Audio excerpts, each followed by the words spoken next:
লৰা ছোৱালীক মই অনুৰোধ কৰিম, দৌৰা দৌৰি প্ৰেক্টিচ আমি ৰাখিব লাগিব। এইবাৰ আমি নতুনকৈ 25,000 পুলিচত চাকৰি দিম। দুটাকৈ নতুন কামাণ্ডো বেটেলিয়ন কৰিম। নমস্কাৰ, কি খবৰ? মই নিৰঞ্জন বৰা। মোৰ ইউটিউব চেনেল আৰু ফেচবুক পেজ নিৰঞ্জন বৰালৈ আপোনালোক সকলোকে পুনৰবাৰ স্বাগতম জনাইছোঁ। ইতিমধ্যে দেখিলেই মুখ্যমন্ত্ৰী ডাঙৰীয়াই কোনোবা জেগাত এইটো কথা কৈছিলে যে অসম পুলিচত নতুনকৈ 25,000 ভেকেঞ্চি আহিব। 25,000 ভেকেঞ্চি এই আগন্তুক 5 বছৰত দিম বুলি কৈছে আৰু লগতে কৈছে দুটাকৈ নতুন কামাণ্ডো বেটেলিয়ন বনাব। এতিয়া মোক ইউটিউবতে হওক ফেচবুকতে হওক পাৰ্চনেলি মেছেজ কৰিও বহুতে সুধি থাকে যে নতুন পোষ্ট কেতিয়া আহিব, কামাণ্ডো বেটেলিয়নৰ পোষ্ট কেতিয়া আহিব। গোটেইখিনি কথা এইটো ভিডিঅ'ত বুজাই দিম আৰু বৰ্তমানলৈকে কিন্তু প্ৰায় 5,734টা 5,734টা পোষ্টৰ কাৰণে এপ্লাই অলৰেডি চলিলে, মাত্ৰ ইণ্টাৰভিউ হ'বলৈহে বাকী আছে। এইখিনি লগত নতুনকৈ পোষ্ট ইনক্ৰিজ হ'বও পাৰে নহ'বও পাৰে, অলৰেডি আগত ভিডিঅ' বনাই থোৱা আছে, আপোনালোকে সেইটো ভিডিঅ' গৈ চাই ল'ব, তাত ডিটেইলছৰ কথাখিনি কোৱা আছে। এতিয়া নতুন পোষ্টৰ বিষয়ে ক'ম আৰু বৰ্তমানলৈকে কি পোষ্টৰ এপ্লাই চলিলে এইখিনি কথা ক'ম। ভিডিঅ'টো শেষলৈকে চাব আৰু নতুনকৈ কেতিয়া মানে পোষ্ট অহাৰ চান্স আছে তাৰো আপোনালোকে আভাসটো পাই যাব এইটো ভিডিঅ'ৰ জৰিয়তে। ভিডিঅ'টো শেষলৈকে চাব আৰু যিসকলে মোৰ ইউটিউব চেনেলত এতিয়ালৈকে ভিডিঅ' চাই থাকে বা ফেচবুক পেজত ভিডিঅ' চাই থাকে কিন্তু ইউটিউব চেনেলটো ছাবস্ক্ৰাইব কৰি ৰখা নাই বা ফেচবুক পেজটো ফ'ল' কৰি ৰখা নাই, প্লিজ ছাবস্ক্ৰাইব ফ'ল' কৰি ৰাখক। যদি আগন্তুক দিনত অসম পুলিচতে হওক, কামাণ্ডোতে হওক বা গ্ৰেড 3 গ্ৰেড 4 অসম চৰকাৰ যিহেতু 2 লাখ চাকৰি আহিব, আপুনি যদি চাকৰি লওঁ বুলি ভাবিছে ইউটিউব চেনেলটো ছাবস্ক্ৰাইব কৰি আৰু ফেচবুক পেজটো ফ'ল' কৰি ল'ব। যিকোনো সময়তে নটিফিকেশ্যন আহি যাব পাৰে ভিডিঅ' প্ৰস্তুত কৰিলে, যাতে নটিফিকেশ্যনটো পাব পাৰে আৰু আপোনাৰ আপডেটটো মিছ কৰিবলগীয়া নহয়। ভিডিঅ'টো অকণমান শ্বেয়াৰ কৰি দিব। দেৰি নকৰাকৈ এতিয়া ভিডিঅ'টো আৰম্ভ কৰোঁ। ইয়াৰ আগতে বৰ্তমানলৈকে কি পোষ্টৰ এপ্লাই চলিলে এইখিনি মই কৈ লৈছোঁ।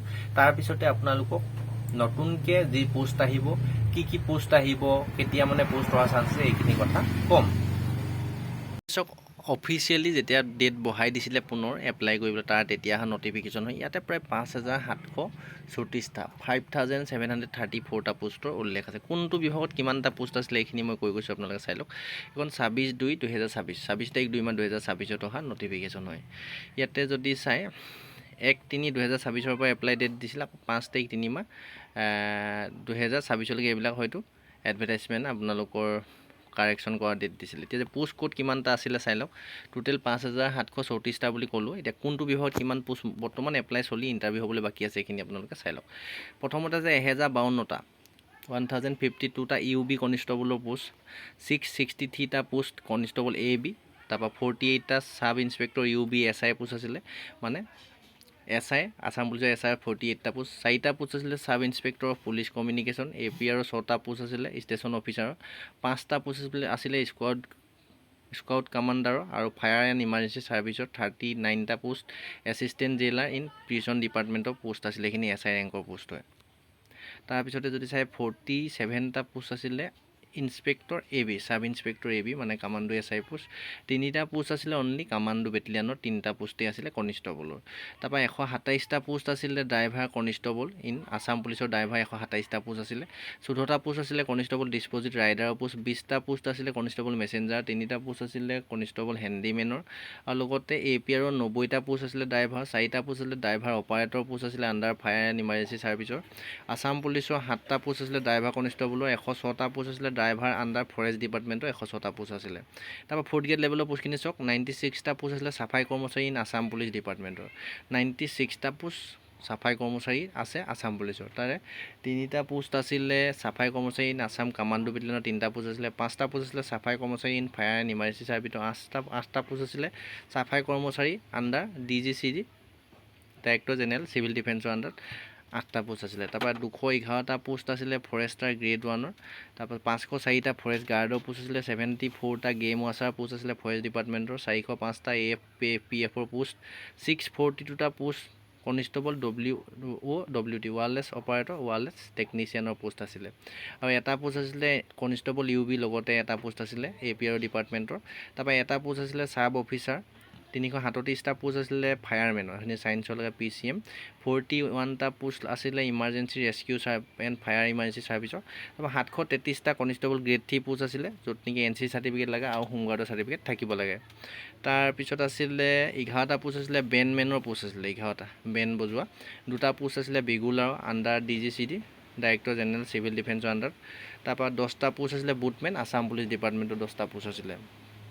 তাৰপিছতে যদি চাই 138টা jail warder and prison department, jail warder 138টা পোষ্ট আছিলে, 181টা গ্ৰেড 4 ষ্টাফ আছাম পুলিচ, আকৌ 181টা 4th গ্ৰেডৰ পোষ্ট আছিলে আছাম পুলিচৰ আণ্ডাৰত, 6টা পোষ্ট আছিলে grade 4 staff in Assam police commando বেটেলিয়নৰ আণ্ডাৰত 6টা পোষ্ট আছিলে, তাৰপৰা 69টা পোষ্ট আছিলে grade 4 under DGCD director general civil ডিফেন্সৰ আণ্ডাৰত, তাৰপৰা 2টা পোষ্ট আছিলে টেইলাৰ, 2টা পোষ্ট আছিলে ড্ৰেছাৰ ডাইৰেক্টৰ জেনেৰেল চিভিল ডিফেন্সৰ আণ্ডাৰত, 2টা পোষ্ট আছিলে নাৰ্ছৰ, 2টা পোষ্ট আছিলে লগতে এটা পোষ্ট আছিলে ক্ৰাফ্ট ইনষ্ট্ৰাক্টৰ, আৰু এটা পোষ্ট আছিলে ক্ৰাফ্ট হেল্পাৰ, এটা পোষ্ট আছিলে য়োগা ইনষ্ট্ৰাক্টৰ, এটা পোষ্ট আছিলে য়োগা ইনষ্ট্ৰাক্ট্ৰিছ মানে ছোৱালী পোষ্ট, আৰু এটা ল'ৰাৰ পোষ্ট আছিলে য়োগা ইনষ্ট্ৰাক্টৰ, 8টা পোষ্ট আছিলে ফাৰ্মাচিষ্ট এণ্ড প্ৰিছন ডিপাৰ্টমেণ্টৰ ফাৰ্মাচিষ্টৰ এটা পোষ্ট। টোটেল যদি চাই এইখিনি পোষ্টৰ 5734টা টোটেল পোষ্টৰ অলৰেডি অনলাইন এপ্লাই চলি গ'ল। এইখিনিৰ কাৰণে এতিয়া ইণ্টাৰভিউ প্ৰথমতে হ'ব।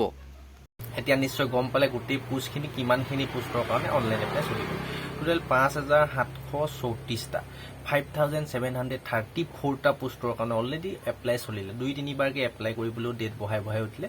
যিসকলে এইখিনি পোষ্টত এপ্লাই কৰিছিল তেওঁলোকৰ ইণ্টাৰভিউ অক্টোবৰ, নৱেম্বৰ, ডিচেম্বৰ এই 3 মাহৰ ভিতৰত হোৱাৰ পূৰ্ণ সম্ভাৱনা আছে। যিসকলে এইখিনি পোষ্টত এপ্লাই কৰিলে ভালদৰে ফিজিকেলে হওক এক্সামে হওক যাৰ যিটো কৰিবলগীয়া আছে আপোনালোকে প্ৰিপেৰেশ্যন কৰি থাকক। আকৌ নতুনকৈও কিন্তু 450টামান গ্ৰেড 4 পোষ্টৰ ফৰেষ্ট ডিপাৰ্টমেণ্টৰ cook, water carrier, tailor, barber, বুটমেনৰ পোষ্টৰ কিন্তু অনলাইন এপ্লাই হোৱাৰ খুব চান্স আছে। বাকী নতুন পোষ্ট কেতিয়া আহিব, নতুন পোষ্ট সেই 450টা আহিব বুলি বৰ্তমানলৈকে খবৰবিলাক পাই আছোঁ, ইউটিউবতে পাই আছোঁ বা আমি নটিচবিলাক ভাইৰেল হৈ থাকে গম পাই, ময়ো ভিডিঅ' বনাইছোঁ। কিন্তু এতিয়া নতুনকৈ 25,000 পোষ্ট আহিব। কেতিয়া পোষ্ট আহিব চাওক, এইখিনি আগৰ যিখিনি পোষ্টৰ এপ্লাই চলিলে সেইখিনি 25লৈকেহে এইখিনি পোষ্ট খালী আছিল। তাৰপৰা 26ৰ পৰা এতিয়া 26 শেষেই হ'ব বুলি ধৰক, এই বছৰ 26ৰ শেষেই হ'ব বুলি ধৰক, এইখিনি পোষ্ট যিমানখিনি খালী হৈছে সেইখিনি পোষ্ট আহিব। তাৰ উপৰিও নতুনকৈ 2টা কামাণ্ডো বেটেলিয়ন বনাব। মাত্ৰ 2টা কথাহে ক'লে কিন্তু মনত ৰাখিব। তাৰ এটা ফৰেষ্ট বেটেলিয়ন প্ৰায় 600মান পোষ্ট বহুত দিনতে এটা কথা ওলাইছিলে যে 600টা ফৰেষ্ট বেটেলিয়নৰ পোষ্ট ওলাব। তাৰ হয়তো সেই 600টা পোষ্ট আহিব পাৰে।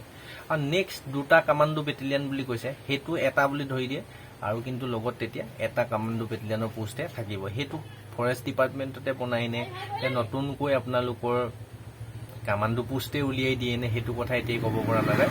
কিন্তু এনেকুৱাও হ'ব পাৰে কামাণ্ডো যি 3টা কনিষ্টেবলৰ কাৰণে মাত্ৰ 3টা পোষ্টৰ কাৰণে এপ্লাই চলে, তাতে হয়তো পোষ্ট বঢ়াই দি আকৌ সেই নতুন যিটো 2টা কামাণ্ডো বেটেলিয়নৰ কথা কৈছিলে তাতো হয়তো এডজাষ্ট কৰি দিব পাৰে পোষ্টখিনিৰ কথা। এতিয়া যিসকলে একেবাৰে একো গম পোৱা নাছিলে, মই মোৰ আইডিয়া ফালৰ পৰা এইখিনি কথাই ক'লোঁ। যিসকলে নতুন পোষ্টৰ কাৰণে অপেক্ষা কৰি আছে আপোনালোকে কিন্তু অকণমান সময় ৰ'ব লাগিব। চৰকাৰৰ কথা আগৰ পোষ্টখিনিৰ লগতে পোষ্ট বঢ়াই আৰু অলপ যদি 2-3টা 10টা পোষ্ট বা বেছি পোষ্ট বঢ়াই আকৌ এপ্লাই দি দিয়ে যদিও ক'ব পৰা নাযায়, বা আকৌ নতুনকৈ পোষ্ট ওলালে সেইখিনি হয়তো বেলেগকৈ পাতিব যদিও ক'ব পৰা নাযায়। যেতিয়ালৈকে অফিচিয়েল ৱেবছাইটত নটিফিকেশ্যন নাহে তেতিয়ালৈকে আমি ক'ব নোৱাৰোঁ।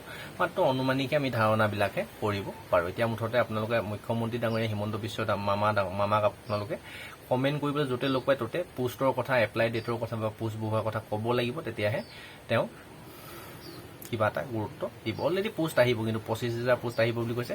ক'ত কেতিয়া আহে অফিচিয়েল নটিফিকেশ্যন আহিলেহে গম পাম, আমি এতিয়া ক'ব নোৱাৰোঁ। কিন্তু পোষ্ট খালী আছে এতিয়াও বহুত ফৰেষ্টতে হওক, এইখিনি দিয়াৰ পিছতো আৰু পোষ্ট খালী থাকিবই, কোনো কথাই নাই। পোষ্ট খালী আছে, খালী ইণ্টাৰভিউ পৰ্টেলৰ কথা, এপ্লাই ডেট দিয়াৰ লগতে কথা। ভিডিঅ'টো অকণমান শ্বেয়াৰ কৰি দিব। যিসকলে নতুন পোষ্টৰ কাৰণে অপেক্ষা কৰি আছে প্ৰিপেৰেশ্যন কৰিব লাগিব, ৱেইট কৰিব লাগিব, ধৈৰ্য ধৰিব লাগিব, তাৰপিছতে নতুন পোষ্ট আহিব।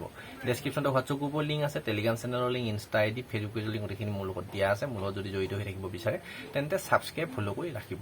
আৰু আছাম পুলিচৰ কোনটো পোষ্টৰ কাৰণে কিমান ৰানিং কৰিব লাগিব, কোনখিনি পোষ্টৰ দৌৰ একেলগে হ'ব, কোনখিনিৰ কাৰণে এক্সাম প্ৰথম হ'ব, কোনখিনি পোষ্টত এক্সাম একেবাৰে নহয়, কি অনলি টেষ্টটো দিব লাগিব, এইবিলাক ভিডিঅ' এটা এটাকৈ মই বনাই থাকিম। চেনেলটো ছাবস্ক্ৰাইব কৰি ল'ব। যিকোনো ইয়াৰ পিছতে এটা এটাকৈ মই যেতিয়া সময় পাওঁ তেতিয়া ভিডিঅ' দি যাবলৈ চেষ্টা কৰিম। ভিডিঅ'টো শ্বেয়াৰ কৰি দিব অকণমান।